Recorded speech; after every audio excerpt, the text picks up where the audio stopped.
The Whiteclad Noble is a mandatory boss in Chapter 1, and he's particularly challenging because, unlike all the previous encounters, he has two distinct phases, and yes, the devs did cheat a little bit and they gave each phase a full health bar. Speaking for myself, his first phase took a couple tries, and after I got him down to 0, I was really happy, and then the cutscene happened, and then the fight continued and my heart sank. I don't know how you feel about bosses that phase at 0 health, but personally, unless there's a in-game lore-accurate reason, like the boss getting resurrected by something, I'd much rather see some indication that there's a second health bar. Maybe have a ghostly image of it behind the first, or maybe just make the health bar even bigger and have the boss phase at 50%. The boss health bar design is not the topic of today's video.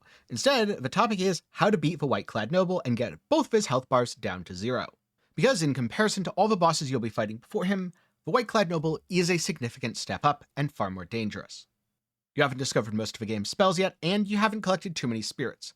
That said, I would strongly recommend that you defeat either the Wandering Wight or Guangmo so that you have some sort of spirit to use, and in the Forest of Wolves, I strongly recommend that you defeat Guangji to obtain your first transformation.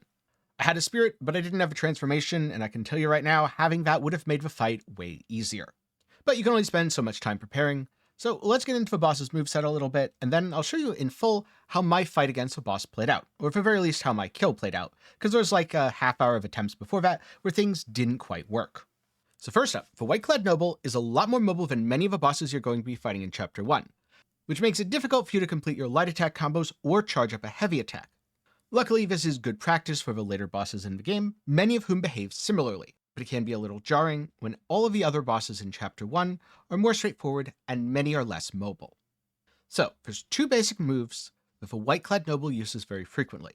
The first is his jump attack, and this is often the thing that he opens with. He'll either retreat, or from a distance simply leap towards the Chosen One to strike with a vicious thrust. To avoid this, simply time your dodge when the boss is in the air. Personally, I recommend dodging left or right, that way even if your timing isn't perfect, you've probably covered enough distance to avoid the strike. Then in addition, there's his basic attack sequence, where he has a bunch of sweeping strikes with his spear. There's little water trails that do make them a little bit easier to follow. But there's quite a lot of them, so there's a good chance you'll get hit. Luckily, they don't hit too hard individually, just be careful to not take multiple consecutive strikes. I also strongly recommend that you dodge either left or right, as this way you're best positioned to punish the boss as he executes the final strike in the sequence. This is also why I do not recommend dodging backwards, because when you dodge backwards, it's much harder to avoid the final strike in the sequence, especially when it's a thrust, and yes, it does do significant damage.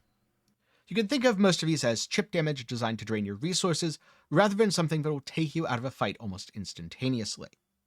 Now, another dangerous move that the Whiteclad Noble uses all too frequently is his vault attack. He lashes his spear through the water, firing a blade of force at you. As he does, he whirls forwards and plants his spear in the lake, then spins around the spear to execute a vault attack, striking at you one last time. You can get hit by the initial strike, where he plants the spear, then you can get hit by him as he spins around the spear, and you can get hit by the return attack. Because there's so many opportunities for this sequence to deal damage, personally, I recommend dealing with it by moving away from the boss, then dodging the final part of a vault attack to maybe get in some damage after that if he doesn't follow it up with anything else. Now in phase 1, he also has a couple things that I'd like to call water attacks, because, well, they use the water around him. For example, sometimes he'll lower his spear and strike a pose. Shortly after this, he unleashes a powerful AoE that creates a shockwave in the water, dealing damage all around him. This does significant damage, but it does give you a generous amount of time to avoid it. You can either move away when you see the boss lower his spear, or, if you're feeling clever, you can perfect dodge and get some damage in, as the whole attack sequence is pretty slow. Something else that he uses is ebb and flow, where he throws his spear at you by shouting the word ebb, then a fraction of a second later he says, and flow, recalling the spear back to his hand, and yes, it deals damage both ways. Where he says defying fate means as he throws his weapon, and then death as he recalls it. Luckily, both were avoided the same way by dodging to the side. So, if you dodge the spear by moving left or right of the initial impact, you should be safe from a recall as well. Then last up, he has a flurry sequence that also utilizes the water. Usually he executes this from a distance to take advantage of a range the water blades grant him. Much like his basic attacks, this does end in a thrust move, so you should dodge left or right, and then punish him during the recovery time from the final attack in the sequence.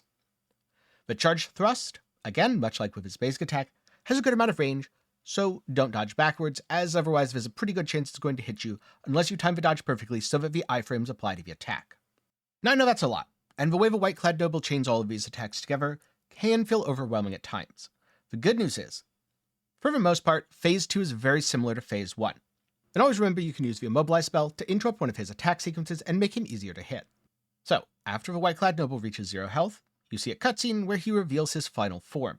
At this point, he begins frequently slipping beneath the water surface to avoid attacks, and gets a couple new moves. Also, in general, he's much more aggressive and he's a little bit faster. The good news is, all of those good habits that you've built up from dodging left and right instead of backwards in the first phase should very much help you avoid most of his strikes here as well. There's a couple of things you should keep an eye out for. The first is, he will sometimes rise into the air before slamming his weapon down, creating a powerful shockwave in the water. This attack is very intimidating, but with correct positioning is pretty easy to punish as it only really deals damage in front of him.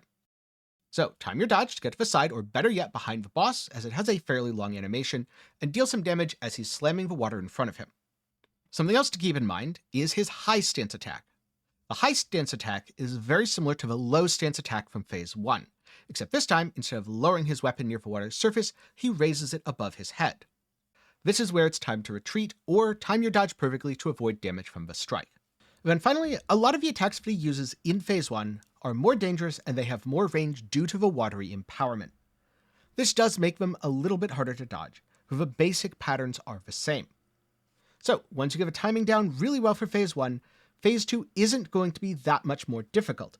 Just have some patience, don't worry about the fact the boss is going to retreat, you'll have your opportunity to strike soon enough. Defeating the Whiteclad Noble might take a couple tries, but don't get discouraged. You can do it, and with a little practice, you will do it. Also, after defeating this boss and learning his movesets, you'll find yourself better able to do the bosses later in the game that somewhat mimic his attack style. Now if you found all of that helpful, but you want just a little more, next up I'm going to show you my attempt where I killed the boss. Before I do though, a quick reminder to get subscribed, and if you found this helpful, do be sure to leave a like, then share it with a friend if they're struggling on the boss as well. But for now, let's get into that fight footage. Summon.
You have forced my hand.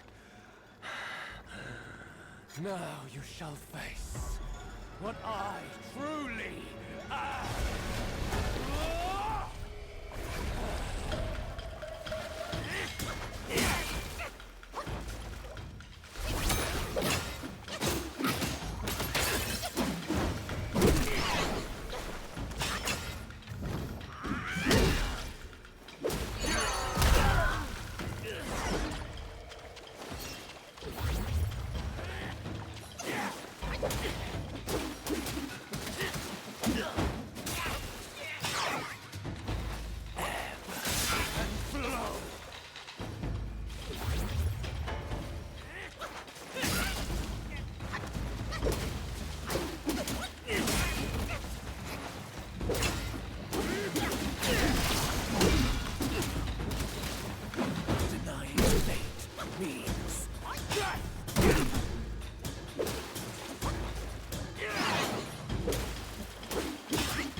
Whiteclad Noble roughly marks the halfway point in Chapter 1, at least from my experience.